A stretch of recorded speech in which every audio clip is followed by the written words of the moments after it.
What's up, everyone? Marc Lobliner, TigerFitness.com, Machine Militia. Swagging it out. Custom Under Armour Militia. Boom! Polo. I had to get dressed up for this shit, but I balanced it out because I'm wearing a hat and I'm not wearing any pants. The 4-minute mile. I have used this in a lot of conversations to basically discuss how we evolve as athletes in the human race and the standard and the bar and the level of excellence and being great is raised by being around other great people. The first 4-minute mile, let me just straighten this shit out.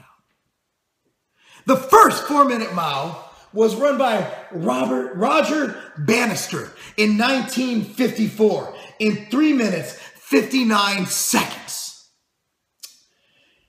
The 4-minute barrier was unachievable, unreachable, has since been broken by many male athletes, and is now the standard of all male professional middle distance runners. In the last 50 years, the record has been lowered by almost 17 seconds. 17 seconds below what was previously thought to be unachievable. I see this every day as a parent, as a coach, as a trainer, and as a human being. I see unrealistic things squashed by those, may I quote the twins, science motherfuckers. I see greatness questioned. Greatness questioned by those who say and do not do.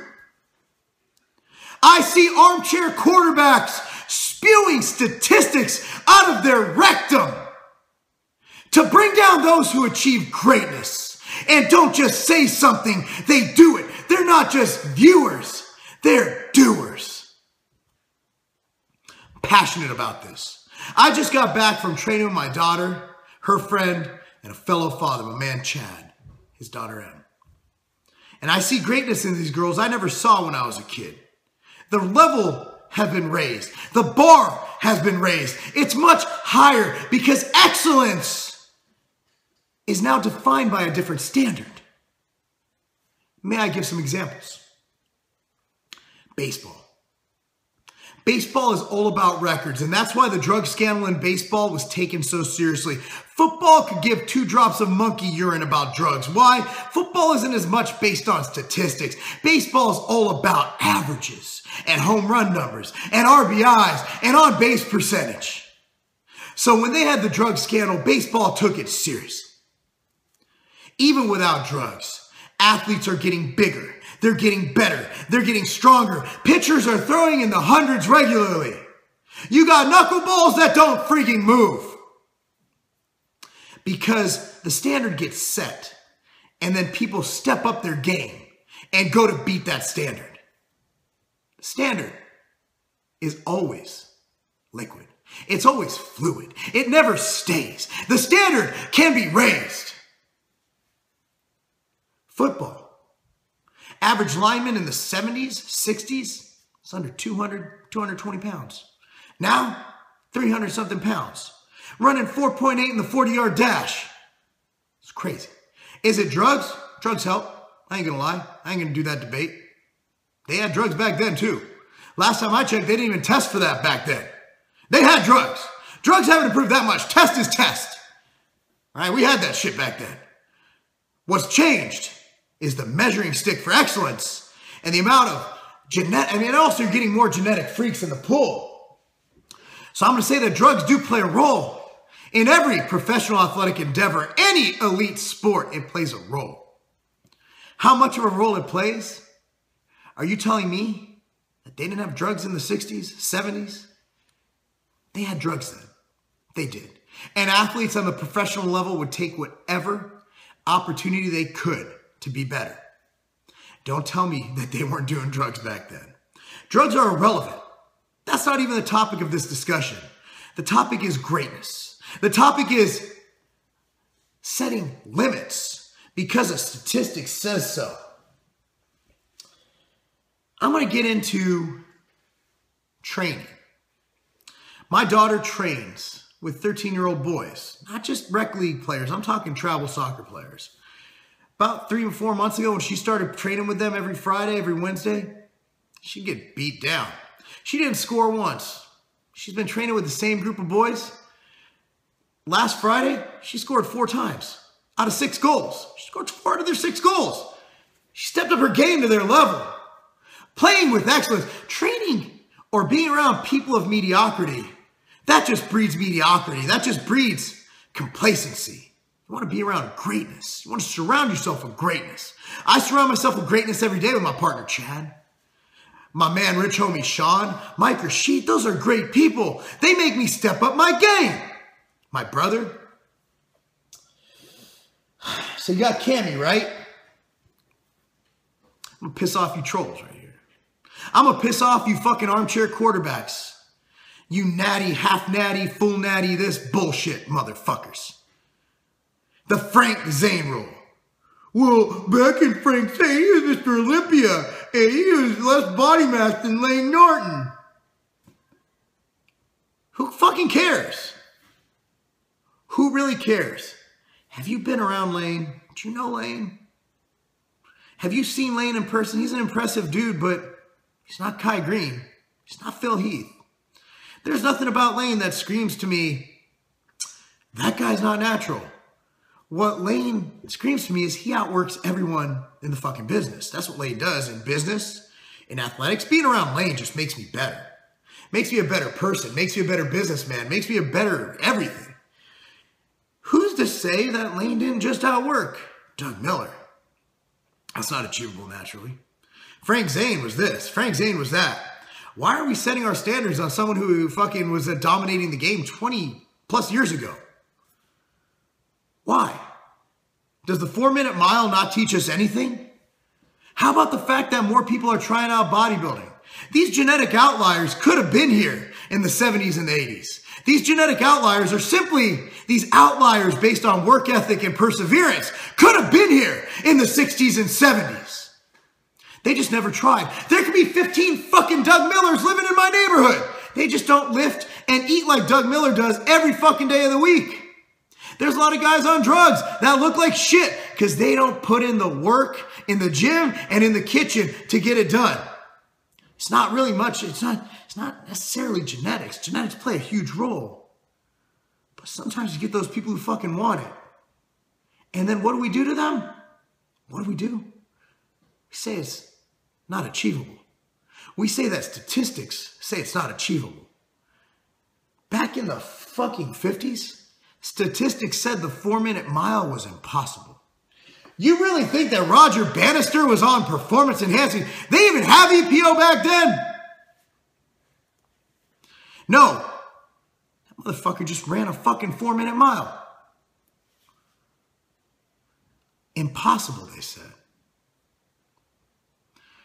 It's amazing what the human body can do. It's fucking amazing what the human body can do and the human mind can do when you release all previous expectations. Do you really think when I started this, I said it, I set lofty goals. But deep down inside, I didn't think I'd get to this level of bodybuilding, even though I'm mediocre. I know where I'm at in life, okay? You don't have to tell me that my arms are out of proportion with my chest. You don't have to tell me that. I have mirrors, okay? I fucking own mirrors. I got 5 bathrooms in my house. I can shit all day. And all those bathrooms have mirrors. Because I also have body image issues and I look at myself and pose all the time. I have mirrors.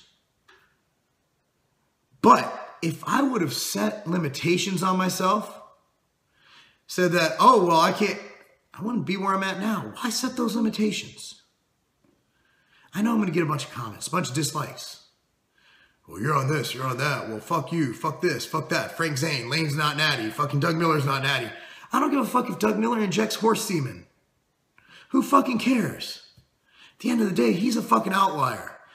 I dare any fucking one of you, to live your life like Doug Miller and not get results.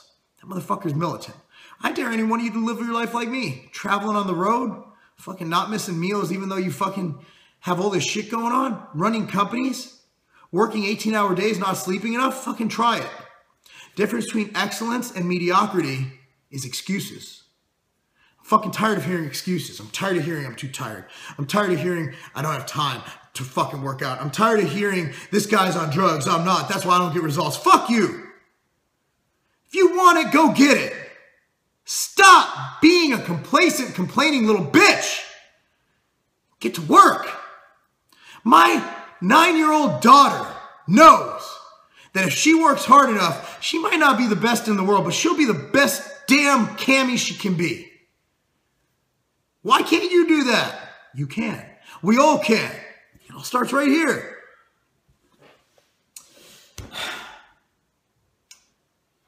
Y'all ever train with somebody? You ever train in a group and I never got that weight before? I can't believe I got that. You ever like somebody hit a weight before you and you beat them by a rep? You're like, I've never gotten even fucking 5 of those. I got like 10. The other day when I was training with Tim from I'll Pump You Up, man, I wasn't able to do overhead press because my lower back. First time back doing it, like second time back. I got 225 for 10. I know my form was bad, blah, blah, blah, but I was proud. I am proud. Just the other day, I got 275 for 3 okay reps. They weren't perfect, but you know what? I was around people. I was around greatness. When you're around greatness, it's amazing what you can do. So don't surround yourself with trolls. Don't surround yourself with mediocrity. Surround yourself with greatness and think greatness, and greatness will be achieved. If you can't tell, I'm looking at notes because I couldn't remember all this shit. I'm fucking not that smart. All right, check it out. When you get done admiring my polo shirt, because I know y'all are admiring this bitch. All right, I need y'all to just step forward, look at yourself, and say, hey, I am not going to set limits. I am not going to subject myself to mediocrity. And I am not going to just be a statistic. I'm not going to settle for the fact that I cannot be better than my previous best. And then and only then, you will achieve greatness. The ball's in your court, bro. Are you going to be just a little bitch? Are you going to set limits? Are you going to go by the fucking Frank Zane chart? Are you going to settle for a 5-minute mile? Or are you going to break that 4-minute barrier? The choice is yours. The choice is yours. Thanks for watching, guys. I had to get this off my chest. I really did. I was watching a story on ESPN on the 4-minute mile, and it fucking motivated me in more ways than one. Find your motivation. Be great. And of course, like, subscribe, fucking share this bitch. And also, remember, at tigerfitness.com, you're more than just a number. So buy our stuff, because we care. I'm Marc Lobliner, tigerfitness.com! Setting limits, it's just going to set you back. Complacency is mediocrity, and we don't like that shit.